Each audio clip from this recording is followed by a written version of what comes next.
AP DSC 2025కి సంబంధించిన news చూసుకున్నట్లయితే మనకి ప్రతి ఒక్కరికి తెలిసిన విషయమే. ఆల్రెడీ డాక్యుమెంట్ వెరిఫికేషన్ అనేది మనకి ఫస్ట్ స్టేజ్లో మనకి 28, 29 ఈ డేట్లో జరగడం జరిగింది ఆగస్టులోన. అయితే ఈ ఆగస్టులో జరిగినటువంటి డాక్యుమెంట్ వెరిఫికేషన్ మ్యాక్సిమం 98.40% వరకు కూడా కంప్లీట్ అయిపోయిందని చెప్పడం జరిగింది ప్రాసెస్ కూడాను. అయితే డాక్యుమెంట్ వెరిఫికేషన్ సక్సెస్ఫుల్గా కంప్లీట్ చేసుకున్న వారికైతే కొందరికి మాత్రమే ఆ యొక్క జిల్లాకు సంబంధించిన డిస్ట్రిక్ట్ ఎడ్యుకేషన్ ఆఫీసర్స్ నుంచి అయితే కొన్ని కాల్స్ అనేది రావడం జరుగుతుంది ఆఫీస్ నుంచి. దేనికోసం అంటే రీవెరిఫికేషన్ కోసం మాత్రమే.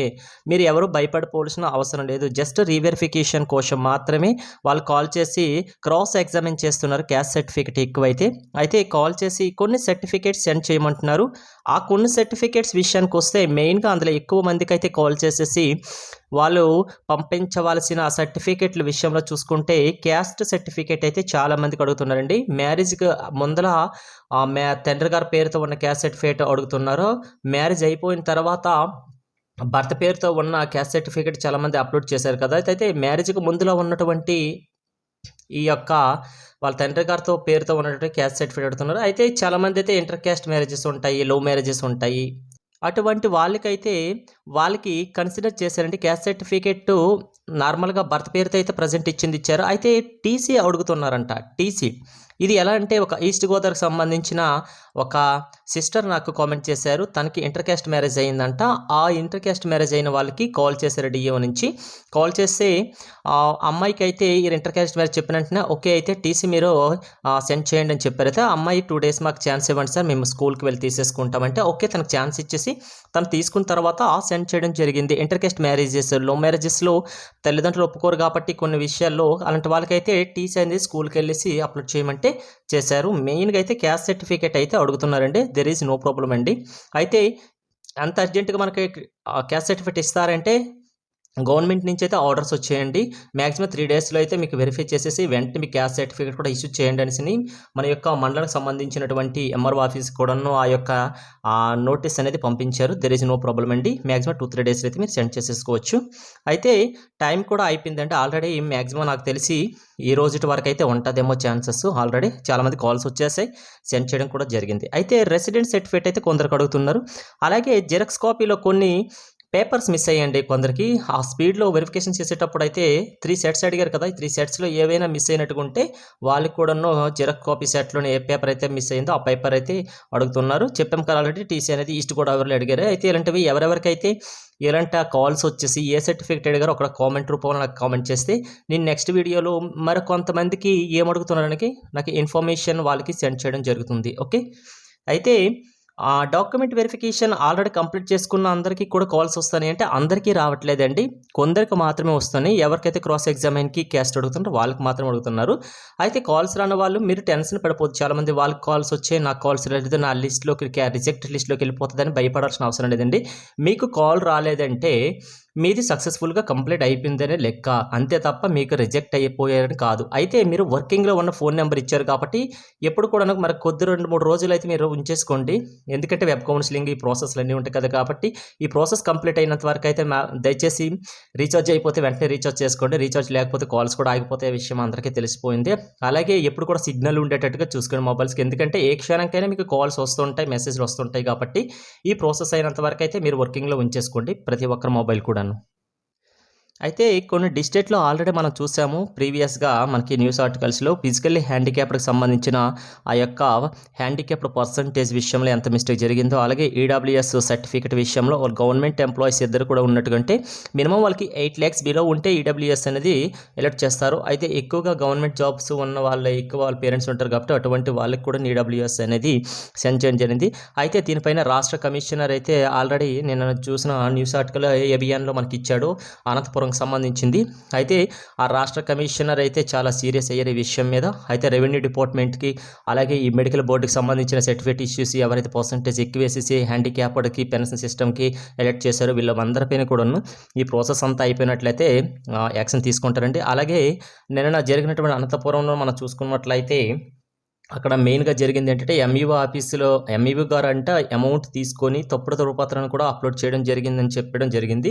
అయితే ఈ ఎంఈఓ ఆఫీస్ మీద సోకాస్ నోటీస్ ఇచ్చారు. వాళ్ళని రిజైన్ చేయించారు. మేబీ సస్పెండ్ చేశారు అన్న న్యూస్ కూడా వచ్చింది. అయితే దానిపైన క్లారిటీ అయితే లేదు. కానీ 100% అయితే జరిగే ఉంటది. ఎందుకంటే అవకతవకలైతే జరిగాయి.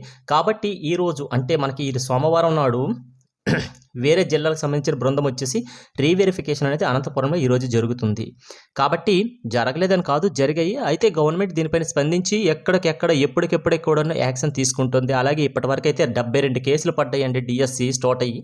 72 కేసులను కూడా తిప్పికొట్టిందండి. ఎందుకంటే ప్రాపర్‌గా నిరూపించలేకపోతున్నారు. అయితే మనం రీసెంట్‌గా ఫస్ట్ డాక్యుమెంట్ వెరిఫికేషన్‌లో అయితే మెరిట్ లిస్ట్‌లో ఉన్న వాళ్ళకి కాల్ లెటర్ రాకుంటే నెక్స్ట్ మెరిట్‌లో ఉన్న వాళ్ళకి ఇచ్చేశారు. దాని గురించి అయితే గవర్నమెంట్ దాన్ని కూడా స్పందిస్తదండి. ఎవరు కూడా భయపడాల్సిన అవసరం లేదు. ఎవరికి కూడా అన్యాయం జరగదు అని చెప్పడం జరుగుతుంది. అయితే గవర్నమెంట్‌కి సంబంధించిన ప్రెస్టీజియస్ ఫస్ట్ సైన్ కాబట్టి మెగా డిఎస్సి కాబట్టి ఇన్ని రోజులు కూడా జరుగుతుంది. అయితే ఎవరు కూడా భయపడాల్సిన అవసరం లేదు. కొద్దిగా వెయిట్ చేయండి. మీకు నిజంగా అన్యాయం జరిగింది అనుకుంటే మాత్రం మీరు కంపల్సరీగా అయితే కామెంట్ చేయడం కాదంటే డైరెక్ట్‌గా మీరు మంగళగిరి ఆఫీస్‌కి వెళ్ళి మీ యొక్క సమస్యను చెప్పండి. There is no problem. అక్కడ కూడా పాజిటివ్‌గా రెస్పాండ్ అయ్యి మన యొక్క విన్నపాలు వింటున్నారు. అది కూడా చెప్తున్నాను. ఓకే. అయితే అవకతవకలు జరిగాయండి. అయితే రిజెక్ట్ చేసిన వాళ్ళకి నెక్స్ట్ మెరిట్ వారికి ఆల్రెడీ అనేది మనకి 6వ తేదీన మనకి సెప్టెంబర్ 2025 అంటే మొన్నను ఈ యొక్క కాల్ లెటర్స్ కూడా సెండ్ చేశారు. ఆల్రెడీ వాళ్ళకి వెరిఫికేషన్ నిన్న సండే కూడా అయిపోయింది. అయితే డీవీ డాక్యుమెంట్ వెరిఫికేషన్ కూడా అయిపోయిందండి ఆల్రెడీ వాళ్ళకి. ఇదే థర్డ్ లిస్ట్ అండి. థర్డ్ లిస్ట్ లేదని చాలామంది అన్నారు. థర్డ్ లిస్ట్ ఆల్రెడీ శనివారం రిలీజ్ అయిపోయింది. కానీ మ్యాక్సిమం 28th, 29th మనకు ఆగస్ట్‌లో జరిగింది. ప్రాసెస్‌లో 98.4% కంప్లీట్ అయిపోయింది. జస్ట్ లీస్ట్‌గా ఉన్న పోస్టులుగా జరిగాయని చెప్తున్నాం కదా! ఎక్కువగా ఉన్నాయని చెప్పట్లేదు. చాలామంది అయితే లిస్ట్ లేదే అనేసారు. లిస్ట్ వచ్చిందండి. మీరు చెక్ చేసుకోండి. అంటే మనకి కాల్ లెటర్ రానంత మాత్రానికి call letters third list release అవ్వలేదని కాదు. మనకి రాలేదంటే మనకి రాలేదు. అయితే కొందరికైతే వచ్చింది.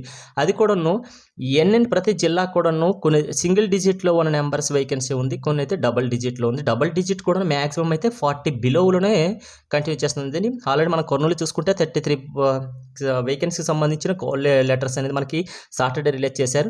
వాళ్ళకి సండే నిన్న అనేది డాక్యుమెంట్ వెరిఫికేషన్ కూడా ప్రాసెస్ అనేది కంప్లీట్ అయ్యింది. అయితే శ్రీకాకుళంకి సంబంధించినటువంటి ఒక బ్రదర్ నాకు కామెంట్ చేశారు మార్నింగ్ అని.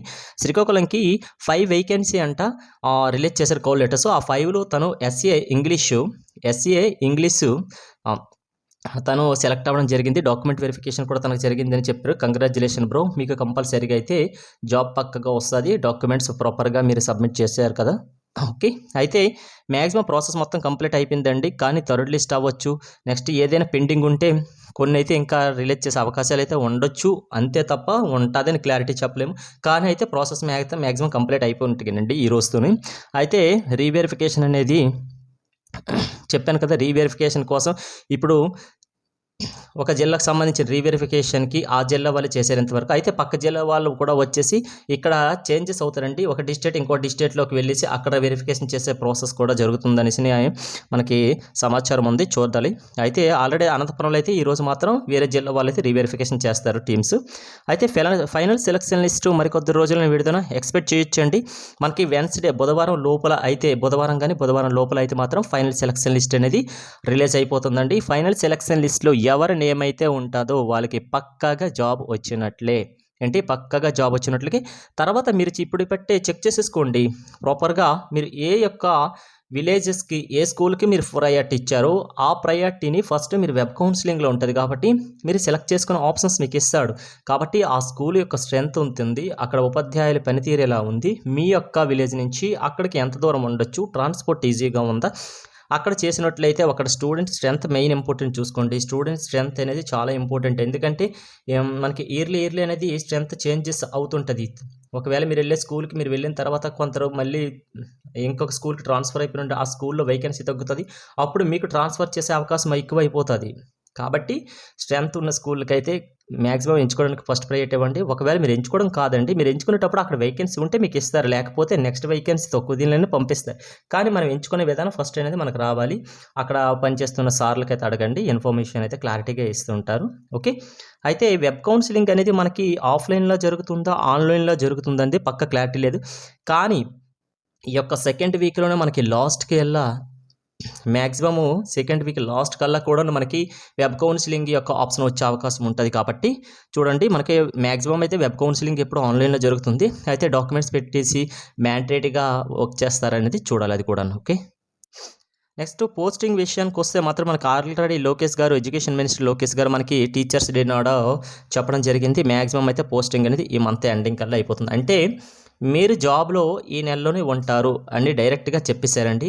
ఈ నెలలోనే అంతా కంప్లీట్ అయిపోతుంది. ఓకే, అయితే స్పోర్ట్స్ కోటా గురించి కొందరు అప్డేట్ అడుగుతున్నారు. అయితే స్పోర్ట్స్ కోటా గురించి అయితే ఆల్రెడీ అనేది లిస్ట్ ప్రిపేర్ చేసేసారండి. ఎవరెవరైతే సెలెక్ట్ అయ్యారో వాళ్ళందరూ లిస్ట్ అయితే ఉంది. మన డిఎస్సి వాళ్ళు వీళ్ళతో కలిపిస్తే మనకి ఈ స్పోర్ట్స్ కోటా అందులో ఉంటుంది కాబట్టి ఈ లిస్ట్ అనేది రిలీజ్ చేసేస్తారు దాంతో కలిపి. ఓకే, అయితే ఈ ప్రాసెస్ మొత్తం కూడా పారదర్శకంగానే జరుగుతుంది అనేసి మనకు ఆల్రెడీ కన్వీనర్ గారు ప్రెస్ నోట్లో 29 అనుకుంటా, ఆగస్టు 29 అనుకుంటున్నప్పుడే మనకి ప్రెస్ నోట్ అనేది రిలీజ్ చేశారు. అయితే ఈ కృష్ణారెడ్డి గారు చెప్పింది ఏంటంటే ఇంతవరకు అయితే సమస్యలు లేవని కాదండి, సమస్యలు అయితే వచ్చాయి. ఆ సమస్యలకు పరిష్కారం వెతికేసి ఏ ఒక్క అభ్యర్థికి కూడా అన్యాయం జరగకూడదన్న ఉద్దేశంతోనే ఈ యొక్క మెగా టీఎస్ అనేది నిర్వహిస్తున్నామే తప్ప ఇక్కడ ఎవరు కూడాను ఫేక్ డాక్యుమెంట్స్ చేసినా లేకపోతే ఆఫీసర్స్ ఏమాత్రం ఫ్రాడ్ చేసినా కూడాను ఆఫీసర్స్ అనే కాదు, అభ్యర్థులను కాదు, ఎవరినైనా కూడా రిజెక్ట్ చేస్తారు. ఆల్రెడీ మనకి ఎంఈఓ గారిని ఒక దగ్గర మనకి సస్పెండ్ చేశారు. వాళ్ళకి సోకాజ్ నోకేజ్లో ఛార్జ్ మెమోస్ కూడా సెండ్ చేయడం జరిగింది. కాబట్టి ఎవరిని కూడా వదిలి విడిచిపెట్టేది లేదండి. అయితే దీని గురించి అయితే ఇంకా మనకి ప్రెస్ నోట్లో క్లారిటీగా అయితే వాళ్ళు చెప్పాలి. ఇంకా ప్రెస్ నోట్ లేదు అఫీషియల్గా అయితే, అది కూడా గమనించండి. Okay, thank you.